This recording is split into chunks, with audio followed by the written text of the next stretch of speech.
I'm going to be talking pretty well almost the whole way up the mountain. But you can ignore me however you see fit to enjoy this ride up the mountain. This tram is going to travel at a lightning speed of 13.5 miles an hour, 20 feet per second. We're going to cover about 2.7 miles worth of tram today and about 4,000 feet in elevation. So if there's anyone here that's lower than us, just stay very well hydrated and it'll be just fine. So my tramway has been here for about 52 years. They started construction of Sandia Tramway in 1964 and they finished in 1966. Our first flight was May 7th, 1966, and we celebrated our 50th anniversary in 2016 by replacing everything. So both cabins and all this cabling that you see up here, brand new about 2 years ago, just in case anybody needs to know that. And then at the very top of this bridge, we're going to see a trail. And that trail starts at the lower terminal building and it comes up this way. It'll go right in front of us and then off to the left and right up to Tower 1. And this is the old access road that they used to build to Tower 1 back in the 60s. Now people just use it as a great way to hike up and down from Tower 1. It's a cool hike.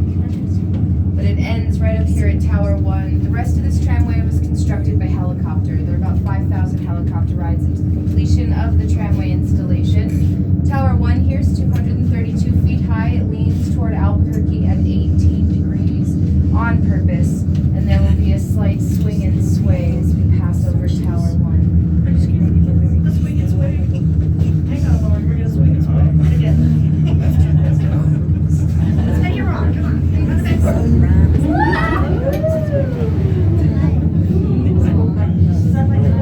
That's the most climatic part of the entire ride. That's it. The climax of the tram. So early. There's usually a lot more to see out on the horizon that we can't see right now. We are very hazy. I don't have a great explanation for it, but I think California is on fire and Colorado I think is on fire as well. And I hear other places are also on fire, so we may be getting a lot of that fire smoke. We were last time when the Gila was up forests on fire and stuff, so that might be what most of this haze is forest fires. Everything you guys are looking at is much larger than it appears, I promise. There's a big boulder perched on top of that hill back there, and it's leaning at a 45-degree angle, and we're very imaginative, so we call it Cannon Rock. It's the same size as this cabin. And then this big flat rock we're passing right now on the right-hand side, perched up on its side, looks a lot like a grouper fish. It's 3 stories high, and we call it Fish Rock or Dory. Everything is much larger than it appears. We have a 7-story spire of granite. If you look up the other side of the cabin and follow the valley up, you're going to see on the right-hand side of the valley up here, right above the tree line, there's a perfectly stacked spire of granite. And we call it Totem Pole Pinnacle, and it's 7 stories high. And it's actually one solid piece of granite that's been weathered out to look like a perfectly stacked stack of rocks like that. We're coming up on Critical Point here on the right-hand side, and this is just where Spire of Granite used to be, where all this broken and gray rock is. They used a tiny bit of TNT here in the 60s to blow it out. It's the only reason why we call it Critical Point. There's no critical reason for it. We're coming up to an elevation of about 8,500 feet above sea level here. Your ears might start to pop. This is where my pop still. We were seeing mule deer here at the bottom of this valley about 45 minutes ago. We typically see most of our wildlife really early in the morning or really late in the afternoon. And most of what we see from the tram is mule deer. And it's pretty well the same color as everything else, so they're a little bit hard to see. We do have black bear on the mountain, and we have mountain lion, bobcat, and ringtail cat. We have an assortment of rodents. We have lots of chipmunk and squirrel you're going to see at the top of the mountain. We have turkey vulture, red-tailed hawk, peregrine, falcon, and those big black ravens at the top of the mountain as well. Mostly we're going to see squirrels and chipmunks at the top of the mountain.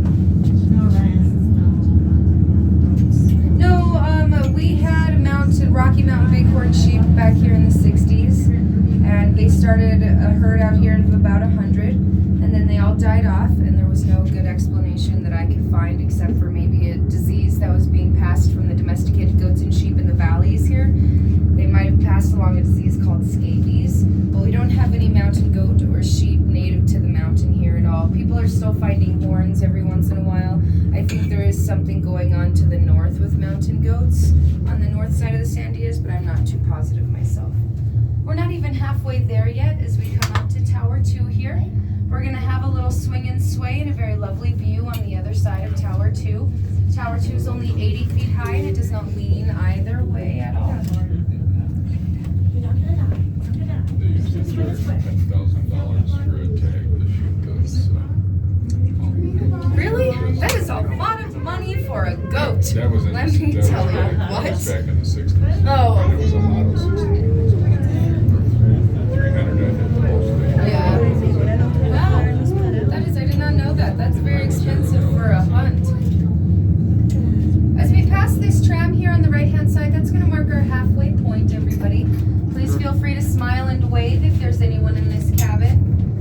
Just no lewd or lascivious gestures. There may be children.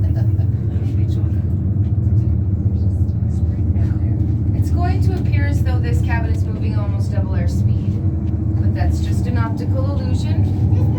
Both cabins are moving at the same speed at the exact same time. We're a continuous cable tramway system here, so we operate a lot like a big giant clothesline. When there's one cabin going up the mountain, there's one cabin coming down the mountain. We're just slowing down right here because that other cabin is slowing down to go over Tower 2. They did the same thing right here for us as well. We do everything at the same time. And this is Big Canyon here, or Bear Canyon, aptly named because it's a super big canyon. Sometimes we will have running water down at the bottom of this canyon. All three canyons here, most of the canyons on the west side of the mountain are formed by water erosion of some kind. We haven't had near enough precipitation